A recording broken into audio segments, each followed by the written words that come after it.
So thank you everyone for coming. We have a wonderful guest host today. We have Jennifer Wilhoit. She's a doctor. You can call her Dr. W. She is a published author, spiritual ecologist, and the founder of Tea Labor Stories. She supports people's creative and healing process by drawing from nature's wisdom. Since she has the writing background and the studies in ecology, she helps bring those together. She also does work with mediation and with people in the last stages of their life. So she's very involved with the entire life process and how that relates to writing.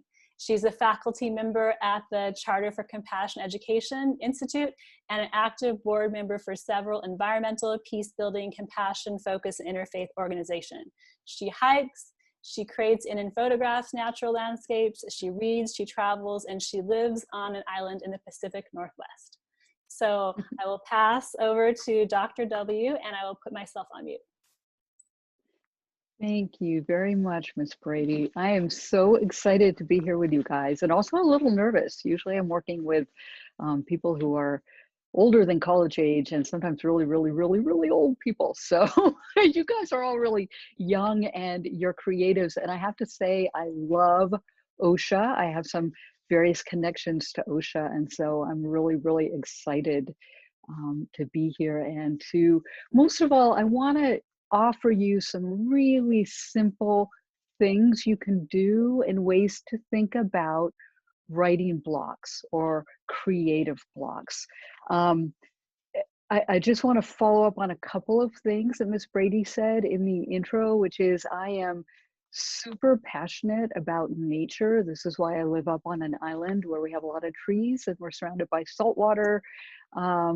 I think that there's a lot in nature, even if it's just a flower or even a weed outside your front door, that can help inspire us and give us what we need, the healing and the soothing that we need to do our creative work. So when I talk about writing blocks today or writer's block, I also just mean generally creative block. And I think that you guys get this more than most people because you're creatives and you've gone through the process of getting into OSHA, which is a really big deal. And I want to congratulate all of you, even if you've been there for a few years now and it feels like a casual thing to you.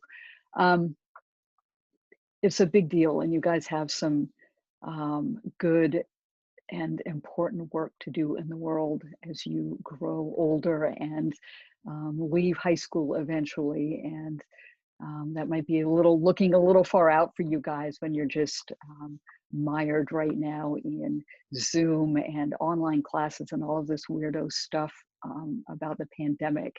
But I really want to encourage you and let you know that if there are blocks or things that you're facing, that's really normal. And I'll tell you a little bit about what I know about writer's block. And I'll give you some antidotes, some ways to try and heal that a little bit or move through that. So if I had a title for today, it would be Working Despite Writing Blocks. That means we can still do what we need to do, even if we feel a little bit stuck. I understand that there might be a couple of you who don't think that you're facing writer's block right now, which is awesome. These practices and things we're going to do today are for you too, because what I'm going to offer you, I do and my clients do, the people I work with, when I give workshops or presentations or whatever, people do these things whether or not they're stuck, and they sometimes end up doing them frequently. The idea is that we don't just do these things once or twice, like popping a pill, an aspirin when we have a headache, right? This is about a longer kind of soothing that we're looking for when we have a creative block. So I care deeply about the natural world, and so I use that. So you're going to see maybe at some point I might hold up some photographs of nature that I took to help you with some writing prompts. I've asked you guys to bring something from nature, so maybe some of you, can you raise your hand if you brought something with you today that's from nature? Oh, good. So some of you have something. And then would you raise your hand if you brought a special item with you, something that's important to you that you have near you? Okay, good. That'll come in handy later.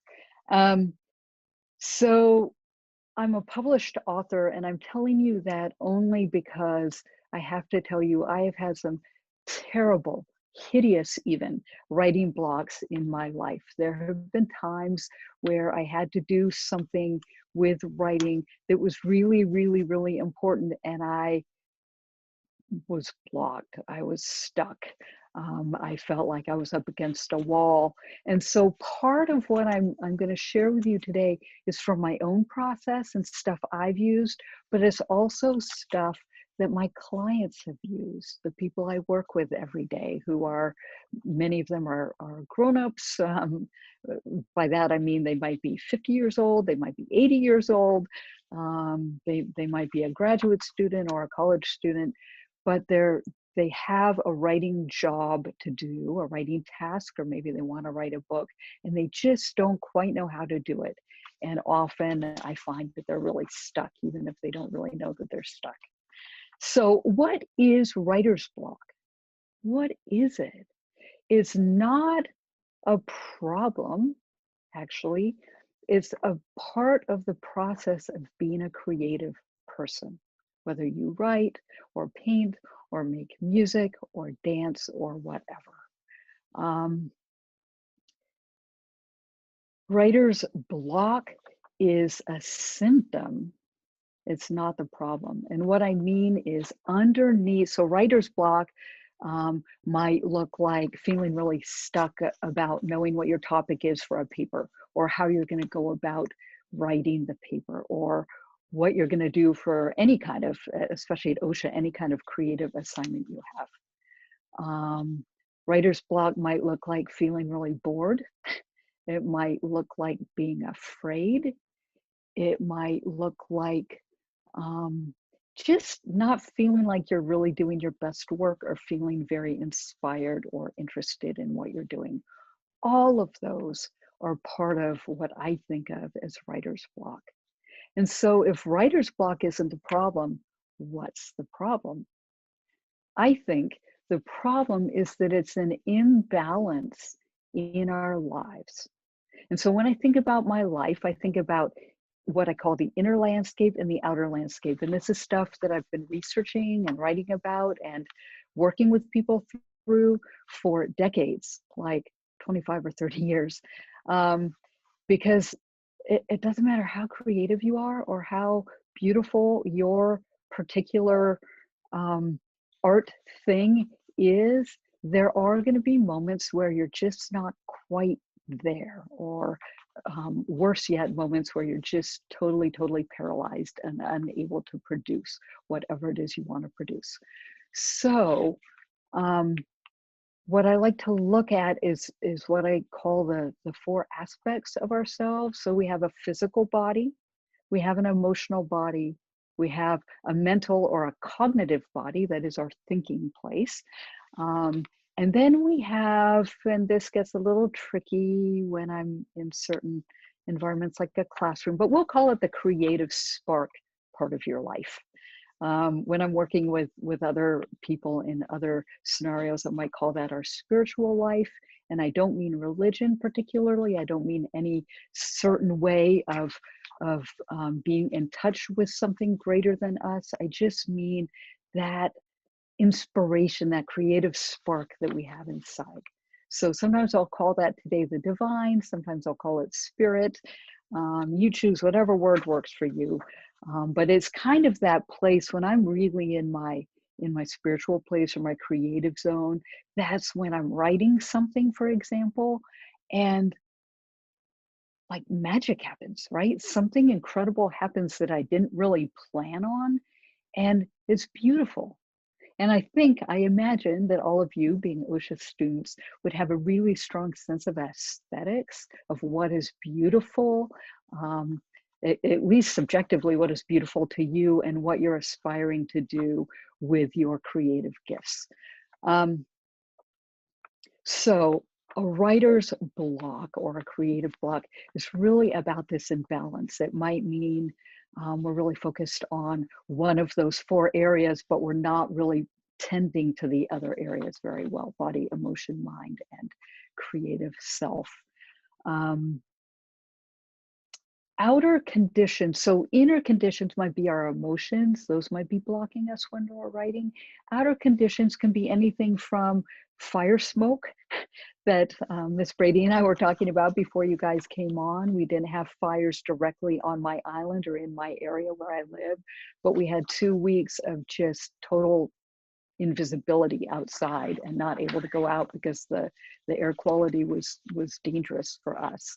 That kind of outer condition can lead me right into a creative block.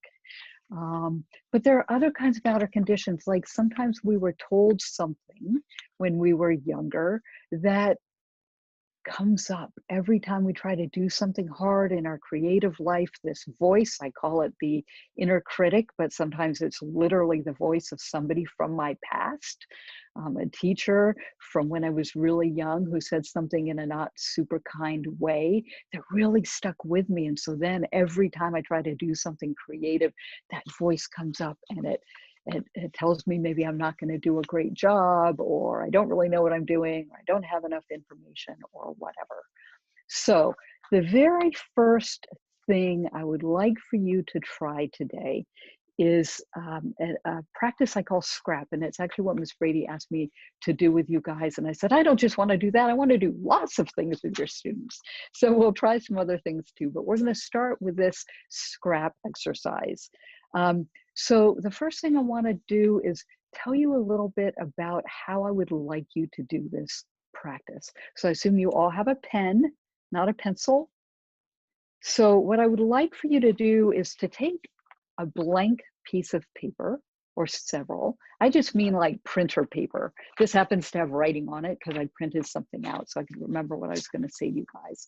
But what I would like you to do is to take your blank paper and to turn it landscape orientation.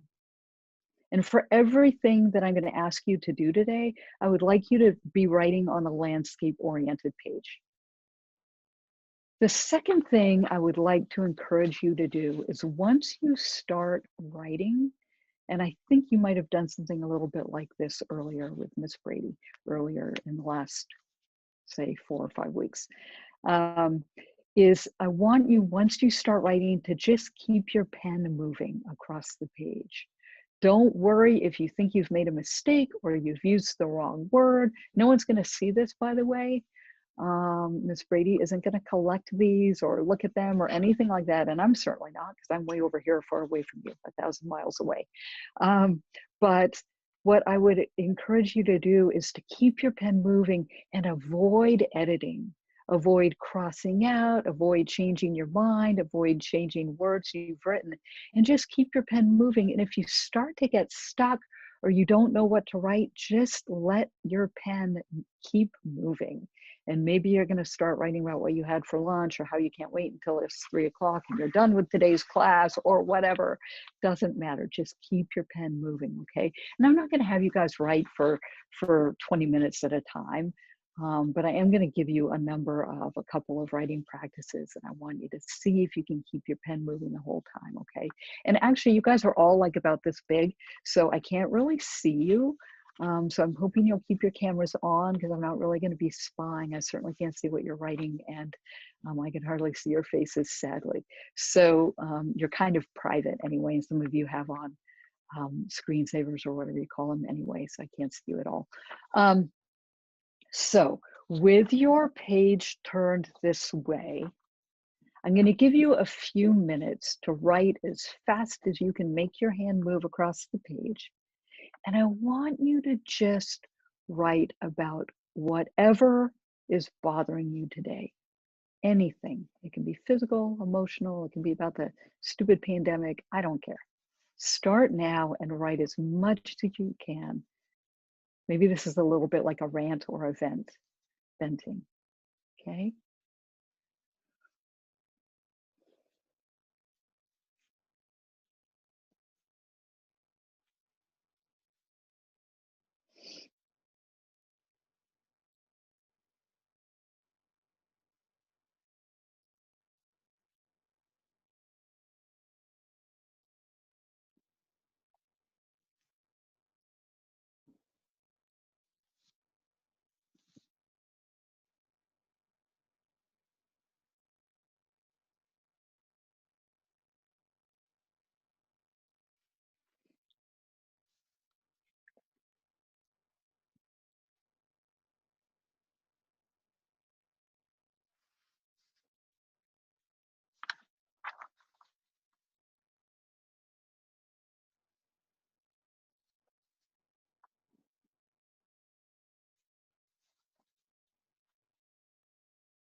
If you haven't gotten to the really hard or the really bad part yet, go ahead and write that now, in case you were writing a story about it.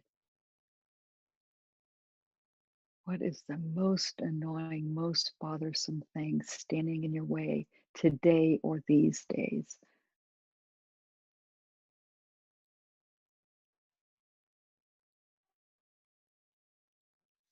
Where do you feel stuck?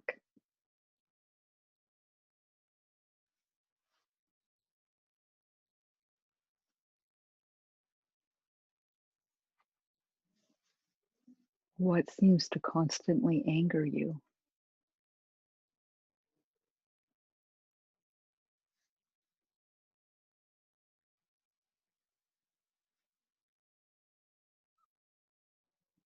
Or where do you feel frustrated or sad?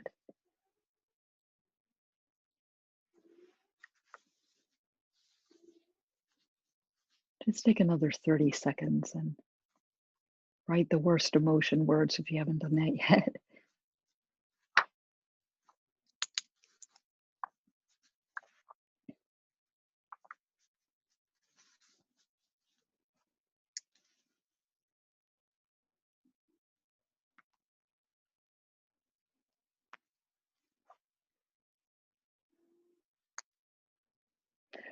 Okay, put that pen down. Make sure you stretch your hands out, right? I don't know how much you guys type compared to how much you handwrite, but some of these handwriting practices can really cramp us up. Okay, so please put your pens down. Take a deep breath, especially if you wrote something really hard for you, something that's a challenge emotionally or that's really bugging you. Just take a deep breath and let it out. We forget we're human beings who need air, right? We need oxygen and we forget to breathe. So please remember sometimes to breathe. Okay, sounds so basic, but it's so necessary. Okay, sighing works too, especially a grumpy sigh. That really works well. I do those a lot these days. Um, Now, what I want you to do is I want you to look at what you've written and I want you to identify the key words. It might be phrases, but it could just be words. And it might be the strongest emotion words. It might be that you repeated the same word over and over and over and over. I just want you to see if you can identify 2 to 3 of the most powerful words in what you wrote, the ones that really capture the essence of the whatever it is that's bothering you.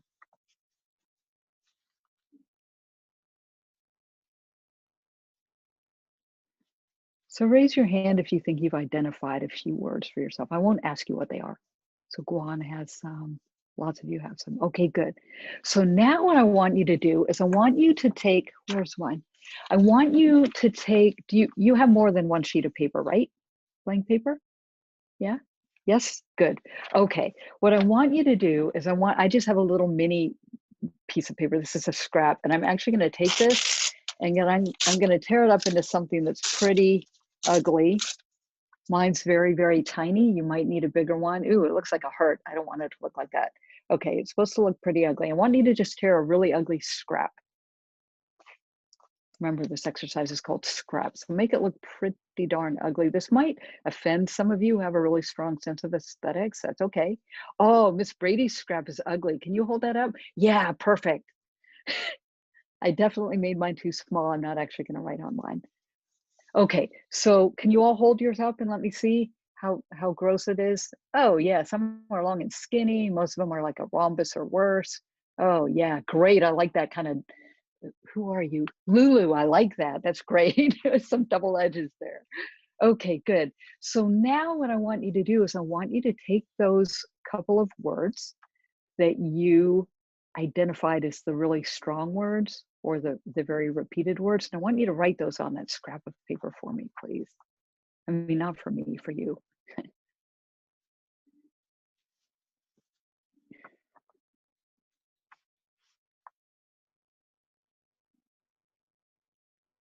And when you're done doing that, just if you look up, then I'll know that you're done.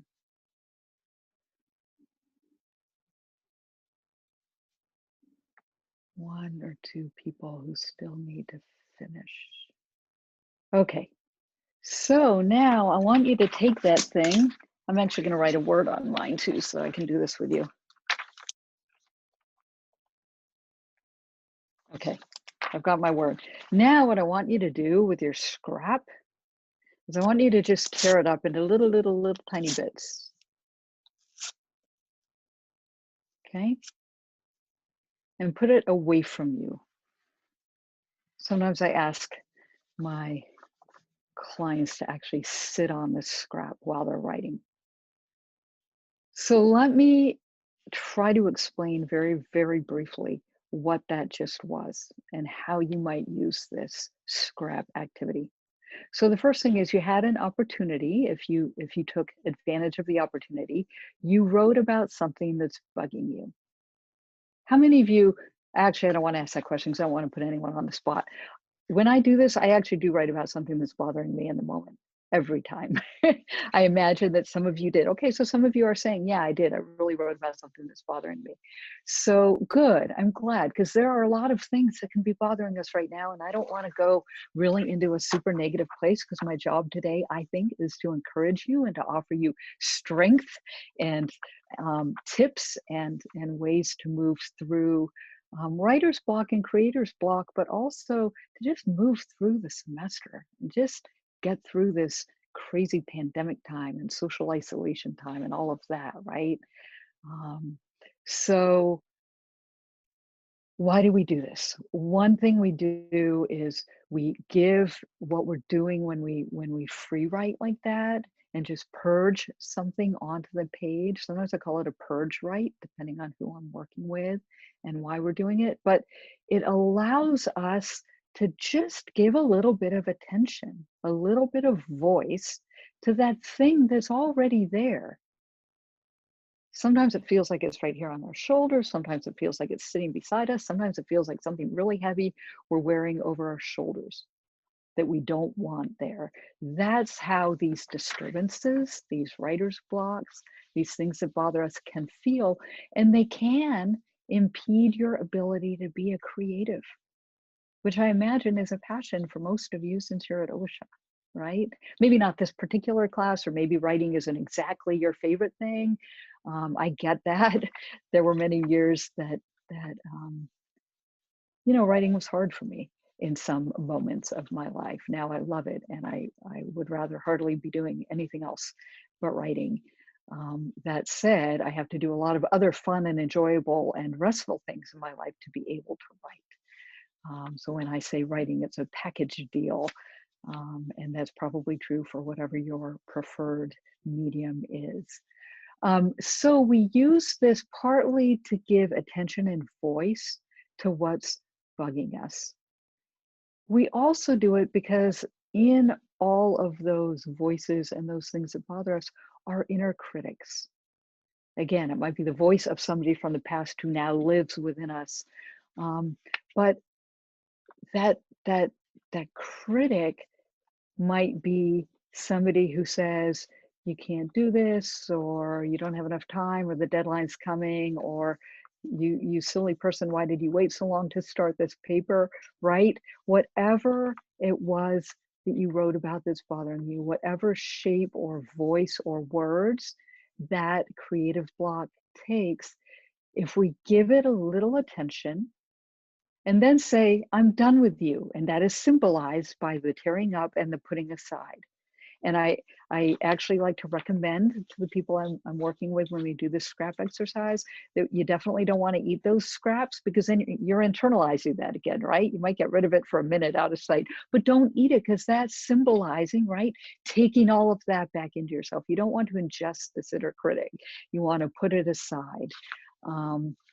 And so often I have people tear it up, and literally I go around at workshops and I carry a trash can around, and I have everybody deposit their scraps in that trash can so that they don't have to be paying attention to that. And I will say, don't worry, because whatever is bothering you will come back again to visit you. Whatever your inner critic voices are, the ones that most come, that most stand in your way, they'll come again because they really like you and they know how to get a hold. You know, they know how to pull your hair. or how to kick your shins, but they don't have to be in your way when you're writing. And so you can use this, particularly if you're sitting down to do something hard, or you've waited a little longer than maybe you might have to start a project and you're feeling a little bit pressured.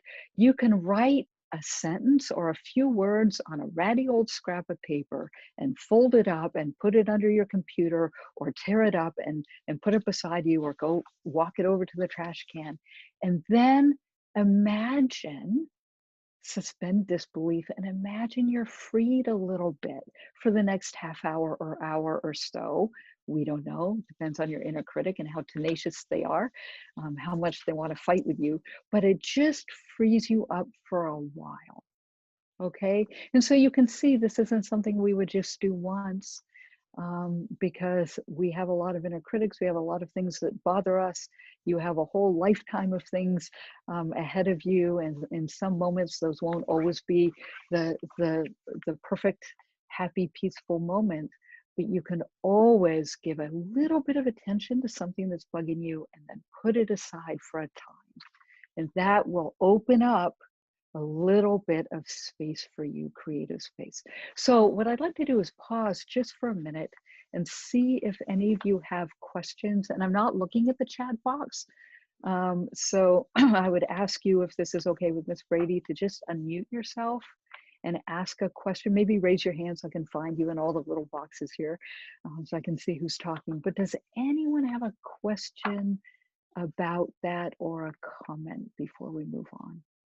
Yes, so if anyone does have a question, just go ahead and take off mute and walk so Dr. W can hear you.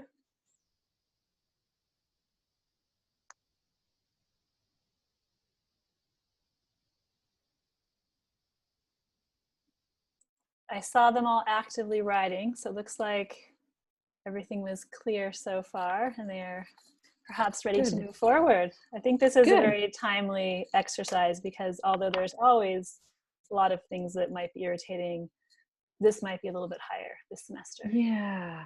Yeah. And you guys, writer's block, or being stuck, or feeling frustrated, or all of those things, those are just part of life, right? And so, of course, they're going to come into your creative process. Of course, they're going to come into your schoolwork, because this is just how it goes. It's really hard um, to compartmentalize, to have something that's an ongoing issue for you. Like, for example, the pandemic, right? Which might not be your personal issue, but we're all impacted right now. Our lives, I don't know how altered your life is, probably fairly altered, since you're spending the bulk of time on Zoom every day instead of moving around a building and moving around with your friends and seeing people and hugging them and touching them, as we do with our friends.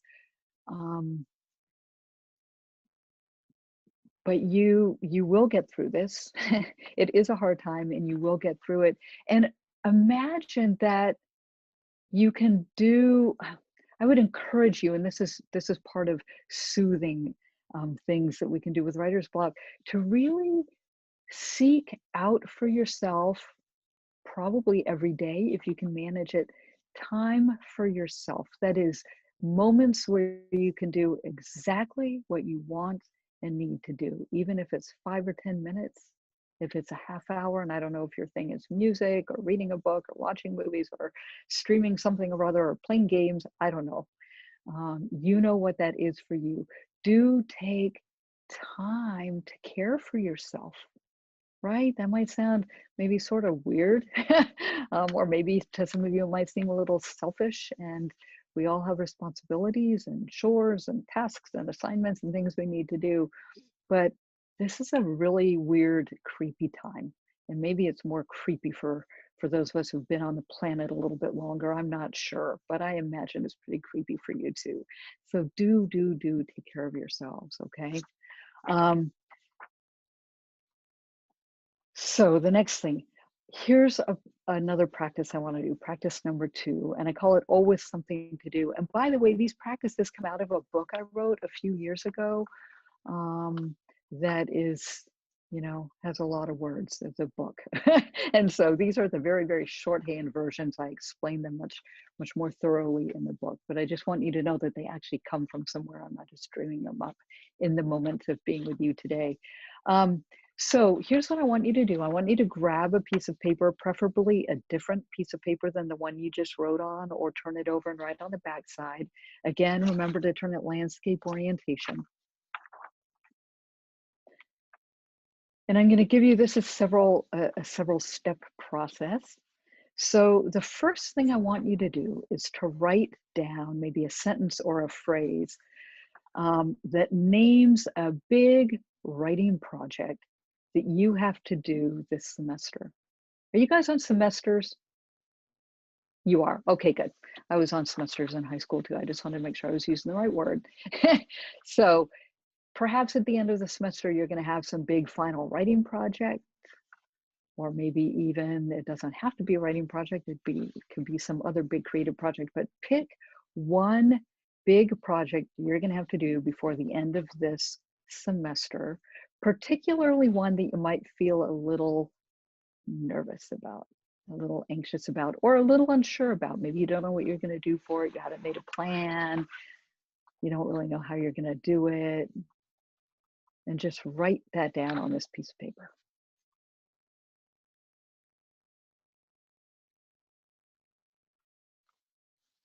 So has everyone written down something that they have to do that might be a little hard or scary, that's big? Just let me know by lifting your hand up or something. Good. Okay, good. You all have something scary to do. That's awesome. You'll get through this too. Okay, so now what I want you to do, and I want you don't have to write sentences. So this is more like a listing project, but see how much detail you can add. I want you to make a list of all of the things that you think you're going to need to do in order to accomplish this project, in order to get it done, to start it, to do it, to fine tune it, and to complete it. Every single step.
How many of you need a little bit more time?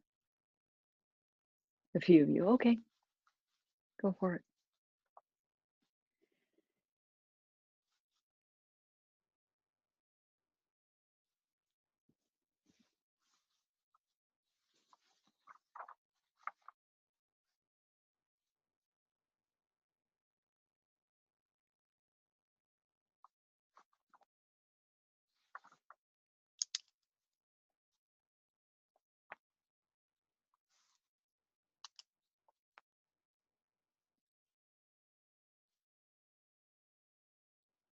So take another 20 or 30 seconds.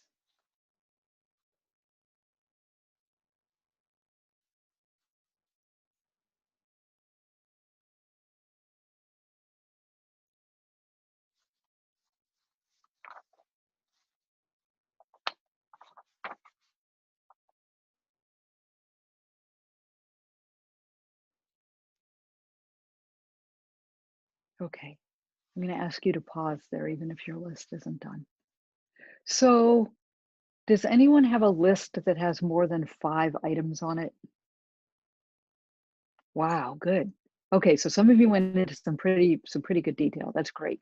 Okay, so when you look at those items in your list, do some of them feel a little bit more like thinking pieces and some of them feel a little more like doing pieces? Can you notice some distinction there? Yes, some of you are nodding your heads, yes. Do some of them feel like um, things that you're going to have to maybe have some feeling about or be in the right mood to do? Yeah, some people are saying yes. Okay, so we could spend a really long time talking about this practice, but we're not going to because we only have a very short hour that's getting shorter by the second. Um, Let me tell you something about this practice and how you can use it.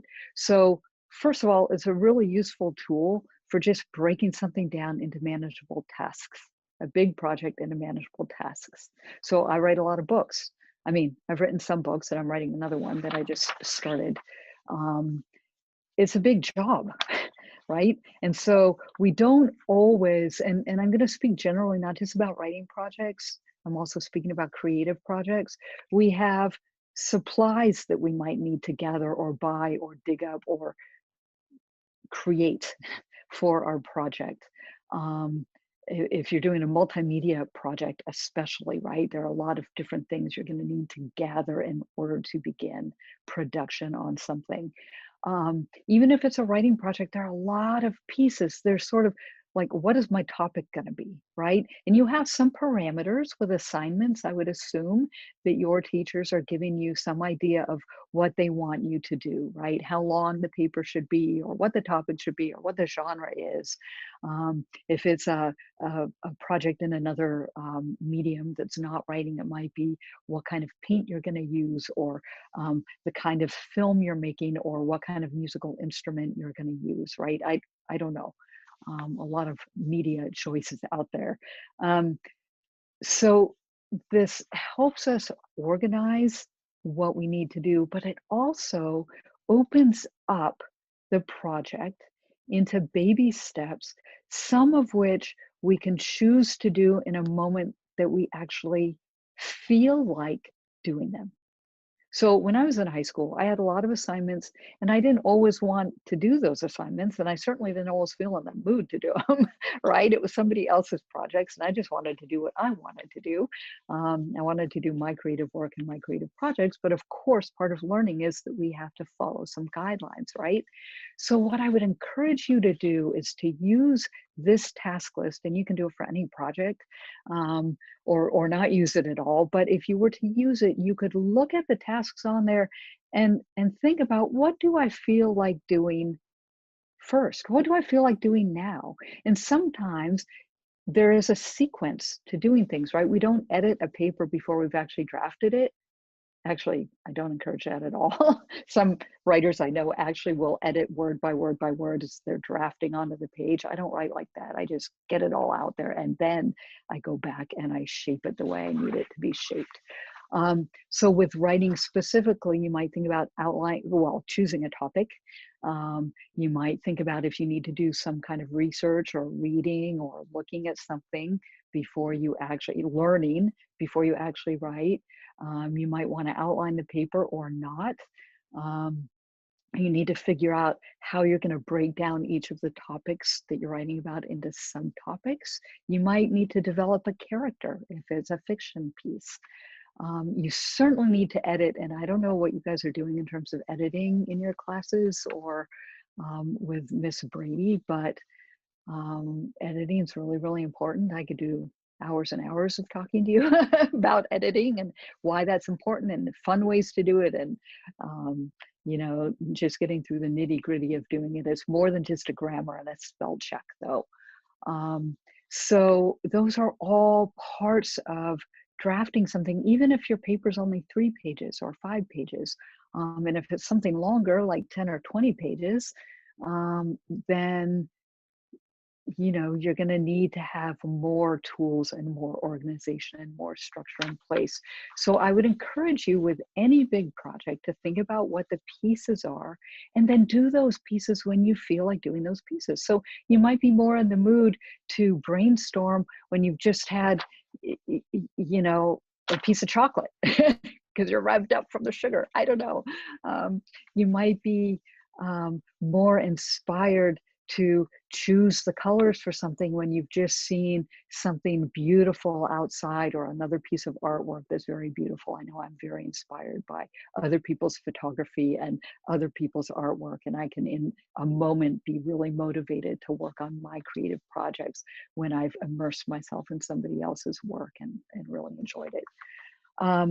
So see if you can match a little bit your mood to the task at hand. If you've had a really good day and you're feeling really alert and you know your brain is working really well in a certain day, that might be the day that you tackle something a little more difficult, like the research or searching for information for your project.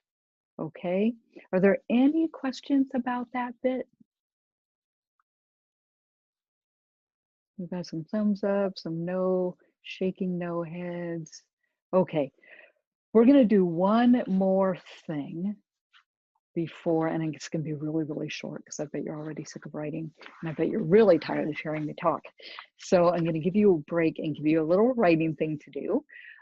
This one I call passion write, and I'm gonna tell you before you do it, because I'm gonna cut it off short. I'm not gonna give you but a few minutes to do this, or less than a few minutes.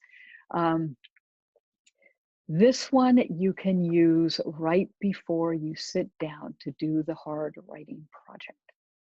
So sometimes I have a hard writing project. Maybe it's an article for a journal I've never submitted to before, and they have some guidelines I'm not really familiar with. And maybe it's a topic I need to do a little bit of research on, and I'm feeling a little bit nervous. So I will often do what I call a passion write. I will write about something I love for a few minutes and really get in the mood and use all of the words I like to use, because I have a few that are my favorites that I use over and over before I get out my thesaurus and try to have a diversity of vocabulary in my writing. And I do it right before I'm going to sit down to do the hard thing. Often I even have the document open and started on my computer, and then I do a handwrite, a passion write really fast first. And while I'm still in the mood of feeling good and thinking about that thing I love, I immediately turn to the page and begin whatever the hard project is. Okay, so here's how passion write works. You can use, so I asked you to bring a nature object or to have something that you love with you. So this would be the opportunity. You could put that item right next to you, have it with you. Is there anybody who would like to use one of my photos instead? Because I will hold up a photo image if somebody doesn't have an object. You can do this with photos, nature objects, special things, objects that you have. And would anybody like to use my photo? I see no acknowledgement. Okay, good. So that means you all have something. Yay. So using the thing that you have in front of you, the very first thing I want you to do is just describe it a little bit. Use some words. And again, you're having your page landscape orientation, no editing, right? Who cares? It's just a quick exercise. So I want you to begin describing it. What do you love about this thing? And you don't have to use long sentences. You can use words or phrases or even make a list. What are the attributes about this thing? Shape, color, texture? Did someone give it to you? Someone special? Is it a reminder of a special event or time?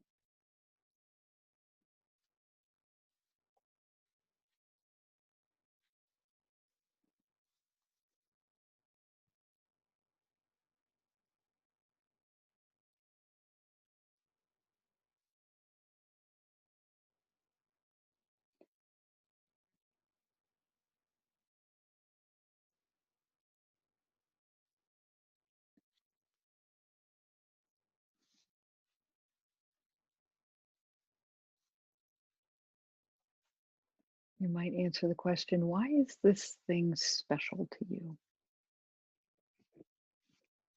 Or how is it special to you?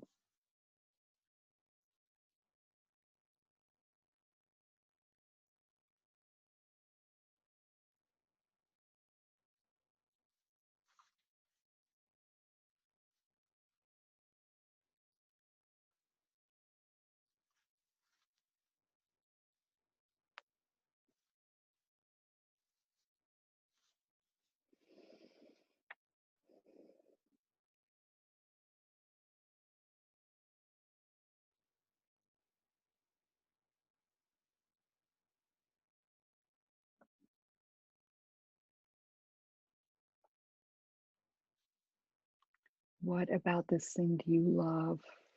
How does it make you feel good or soothed or calm or happy?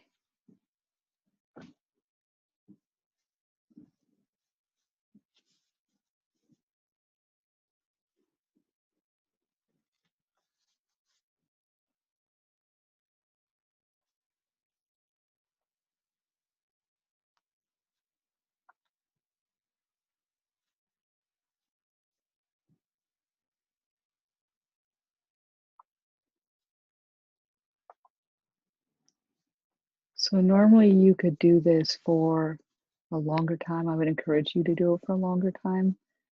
We're going to stop it a little bit prematurely today in the interest of time. I want to make sure you get absolutely your full break before your last class of the day. But what I would say is just very quickly, thinking about that big project that you just wrote some list for, the big project that you were thinking about in the last activity. What about that project do you love? Or are you excited about? Or do you want to do? Or do you think will be easy or fun or challenging in a good way? See if you can identify one thing. Just write that down.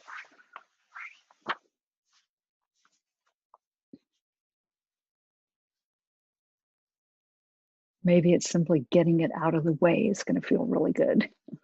That's okay too.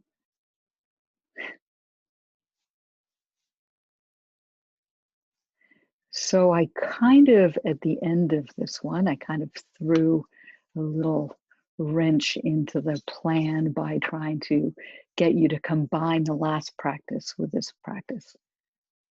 And also you might have noticed that all of the practices we did today were writing practices to try and deal with writer's block. Why is that? Because I have a lot of other practices, things about going outside and things that we can do in our lives that have nothing to do with writing that can also help us with our writing blocks or our creative blocks. But I did it because I really believe writing begets writing. And what that means is that when we write, if we practice writing, even if it's really fast and unedited and sloppy across the page, it's not even turned the right direction because it's landscape orientation. We will, in just the act of practicing writing, we are writing and it will get our creative juices flowing, our writing juices flowing. Because writing is writing is writing is writing, whether it's a list or a free write or a paper for school. Okay. So I would love to remind you that writer's block is about balance and imbalance. So if you start feeling frustrated or bored or something, see if you can look a little bit deeper at what the underlying, what the real cause is, right? Because writer's block, creative block is just the symptom. What is out of balance? Are you really just too exhausted? Are you just emotionally sick of everything?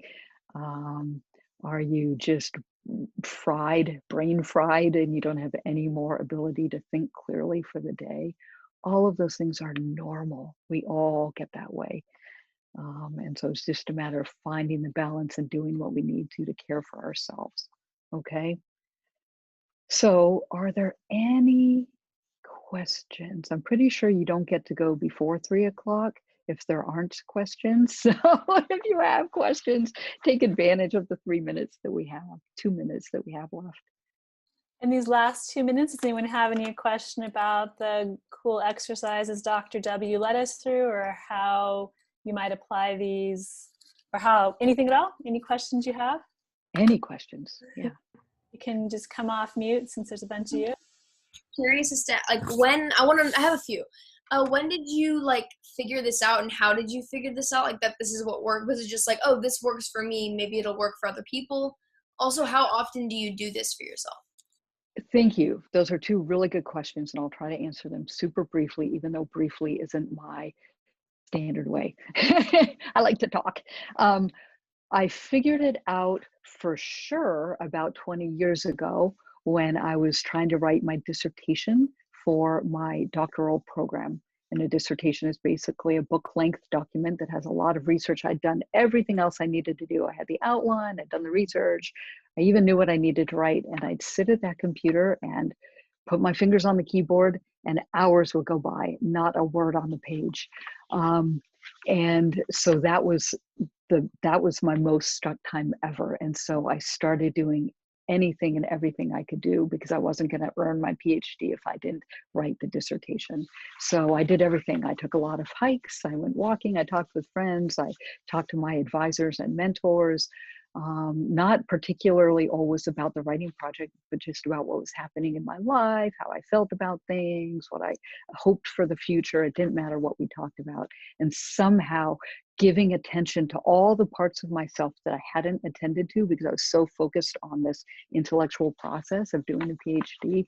Through that, I learned how to, that some of these simple things work. And yes, so then I started trying them with other people, and I found that they work for other people too. Magic. It was so cool.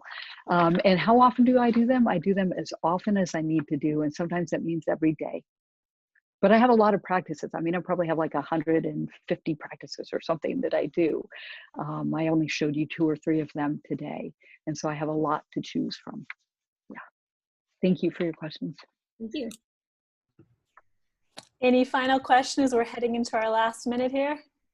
I just want to say I really enjoyed this. Is there any like email or number I can get to like keep in contact with you?